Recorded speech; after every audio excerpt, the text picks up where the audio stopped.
اعوذ باللہ من الشیطان الرجیم، بسم اللہ الرحمن الرحیم۔ یا ایہا النبی، اے غیب کی خبریں دینے والے، قل فرما دیجئے، لازواجک اپنی بیگموں سے، و بناتک اور اپنی بیٹیوں سے، و نساء المؤمنین اور مومنین کی بیٹیوں سے، کہ یدنین علیہن کہ وہ ڈالیں اپنے اوپر، من جلابیبہن اپنے پلوؤں کو، یعنی کہ اپنے چہروں پر پردہ ڈالیں۔ جلابیبہن جلباب کی جمع ہے، یہ وہ ہے جو یعنی کہ عورت لیتی ہے اور پوری عورت اس میں شامل ہو جاتی ہے۔ یہ آسان لفظوں میں آپ سمجھنے کے لیے شال نہیں ہوتی جسے آج شال کہتے ہیں، یا کمبل ٹائپ یا کھیس ٹائپ جو چیز ہوتی ہے شال، آج کل وہ شال ہے جو لے کر باہر آیا جایا جاتا ہے، وہ یہ کہا جا رہا ہے کہ وہ شال اپنے اوپر ڈالیں۔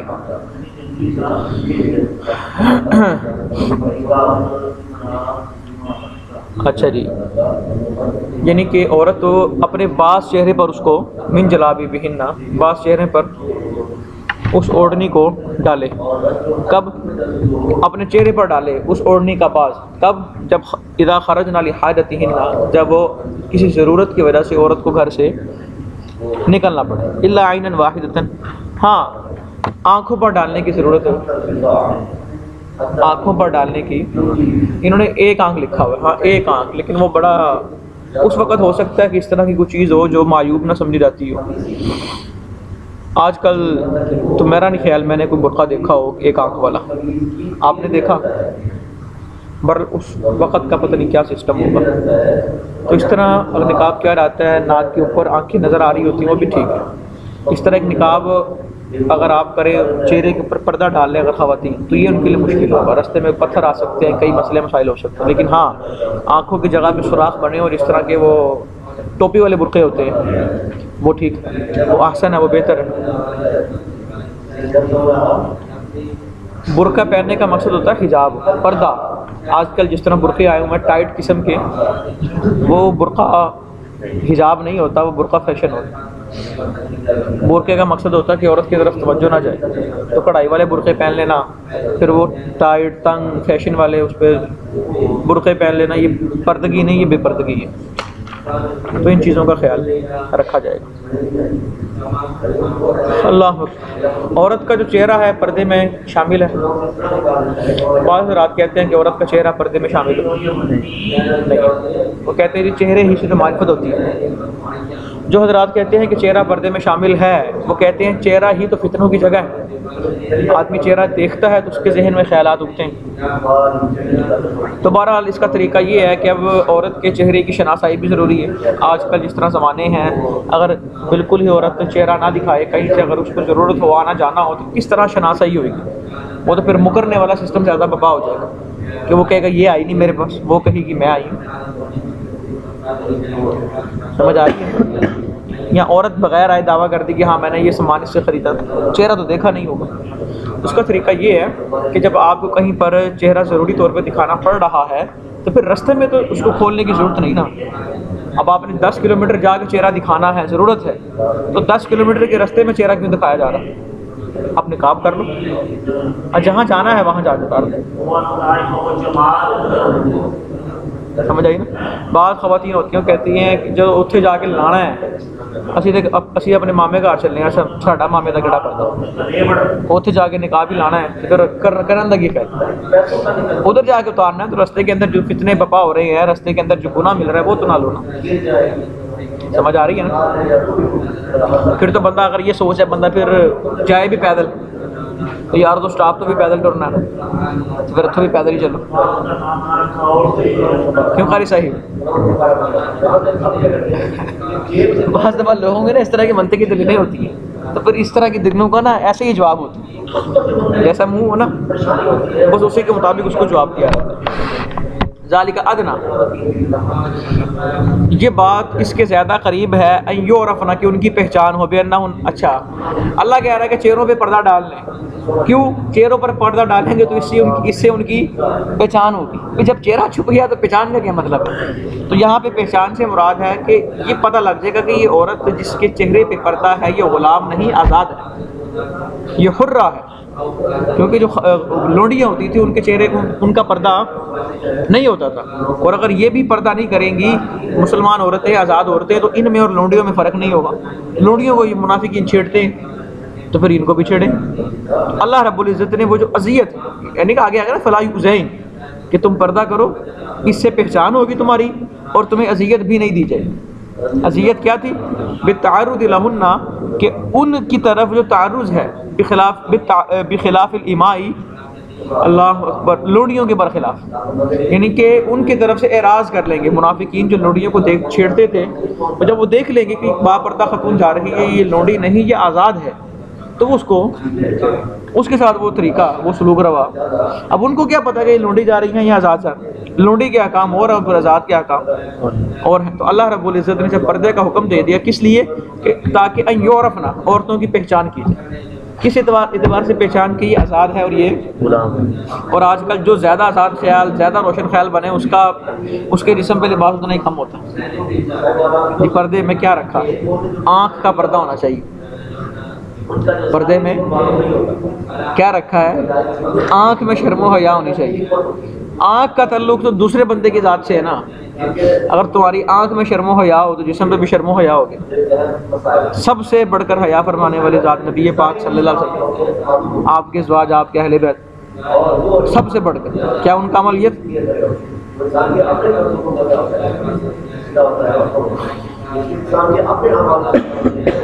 حضرت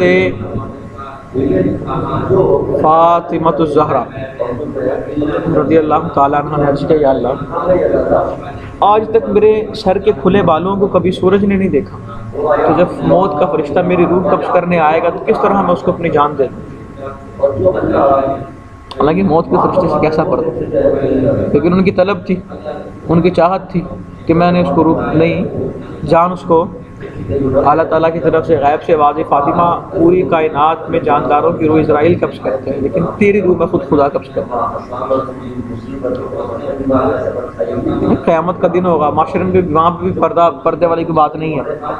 تو جب حضرت فاطمہ الزہرا رضی اللہ تعالیٰ عنہ کی سواری آئے گی تو کیا کہا جائے گا؟ یا معاشر المحشر غضوا ابصارکم، اے محشر کے گروہ اپنی نظریں جھکا لو، محمد کی بیٹی فاطمہ کی سواری جا رہی ہے، اور جو ان کے نقش قدم پر چلنے والا ہوگا وہ عورت، نقش قدم پر چلنے والی عورتیں ہیں، وہ معاشر میں ان کی سواری کے ساتھ ہوگی۔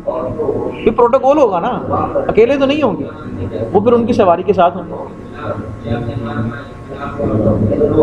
آنکھ میں حیا ہوتی نہیں ہے، آنکھ میں حیا پیدا کرنا پڑتی ہے۔ سمجھ آئی نا؟ کسی کی آنکھ میں حیا عورت کو پیدا کرنا پڑتی ہے۔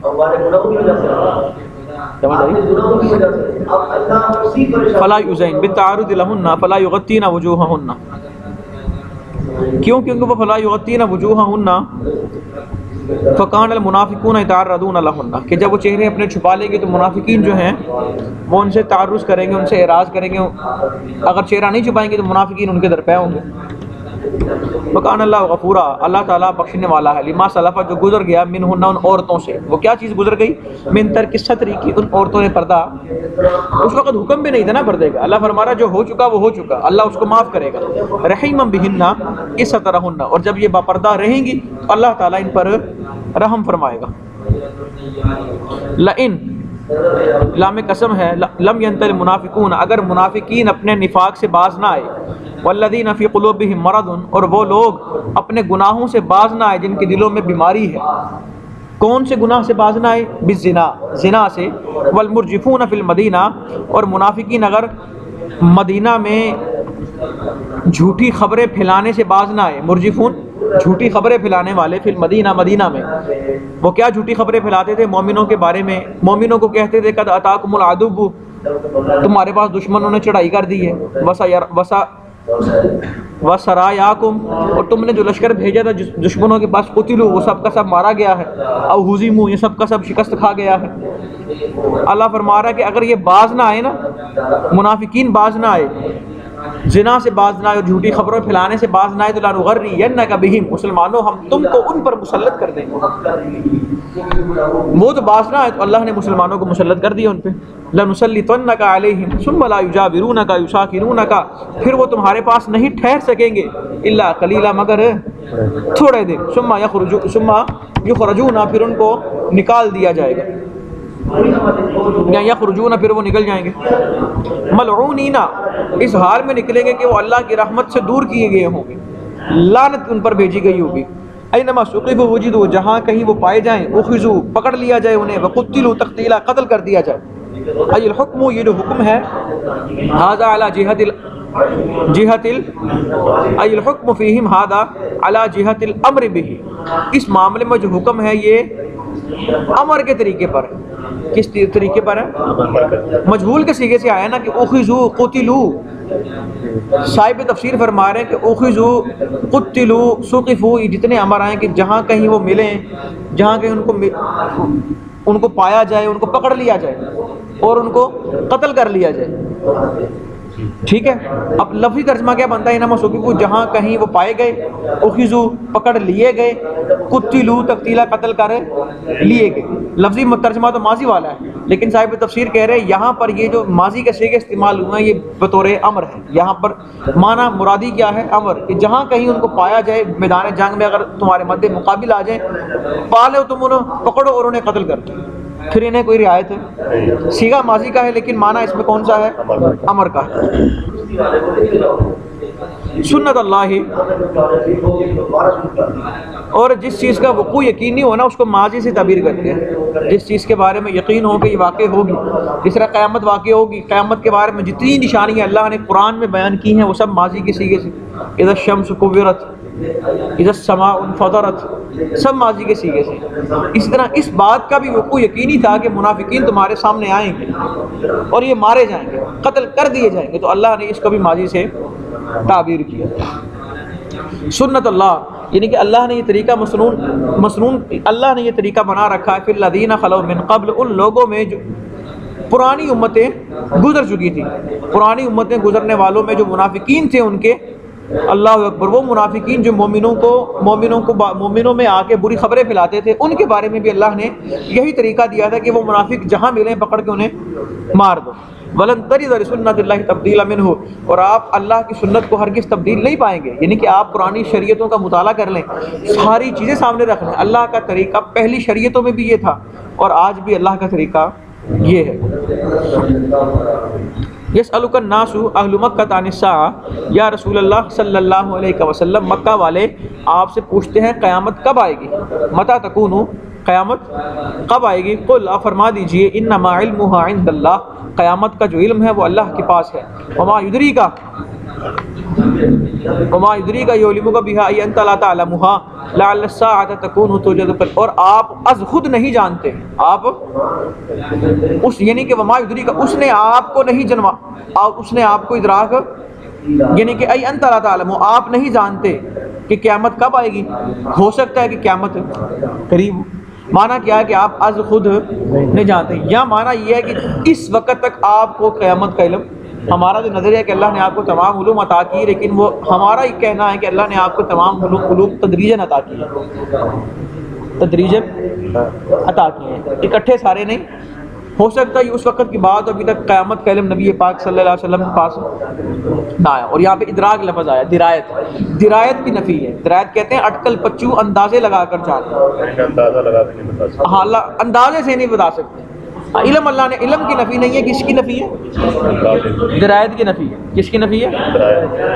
کبھی کبھی کوئی آدمی کسی سے پوچھے نا ابھی یہ چیز کدھر ہے، کہتے جی مجھے کیا پتا، مجھے، اور یہ نہیں کہتا میں نہیں جانتا، وہ کیا کہتا ہے مجھے نہیں پتا، ہاؤ وڈ آئی نو، میں کیوں کر جانوں وہ کدھر ہے۔ تو اس طرح کے طریقے ہوتے ہیں، اور یہ جھوٹ بھی نہیں ہوتا، ایسی کوئی بات نہیں ہے، یہ درایت کی نفی ہے۔ عربوں کے ہاں لفظ جو درایت ہے اس کا معنی ہوتا ہے اندازہ، اٹکل پچو سے جاننا، اندازہ لگانا۔ جس چیز کے بارے میں علم ہو تو اس کے بارے میں اندازہ تو نہیں لگایا جاتا. ٹھیک ہے.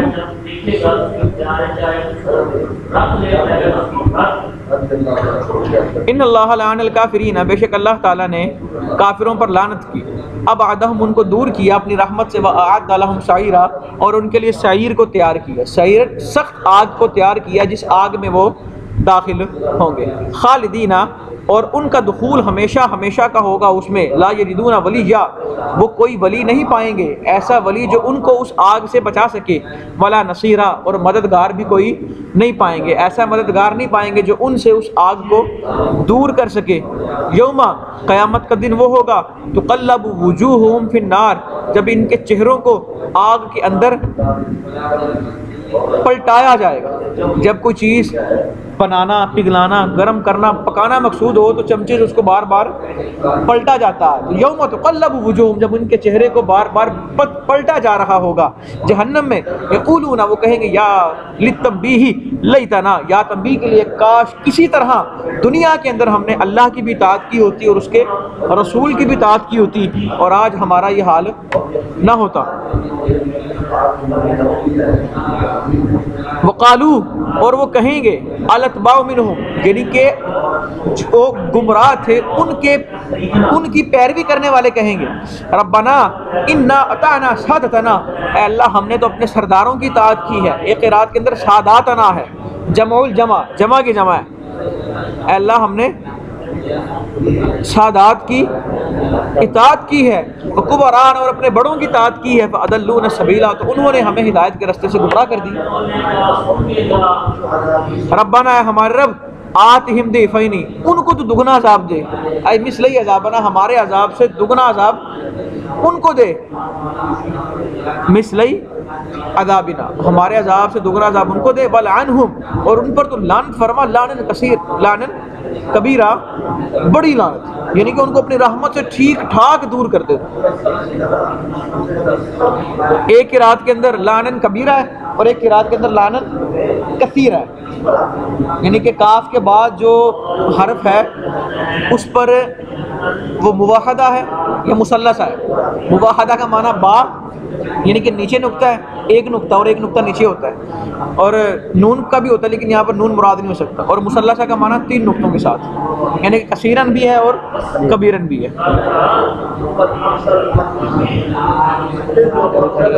صدق اللہ العظیم و صدق رسولہ النبی الکریم.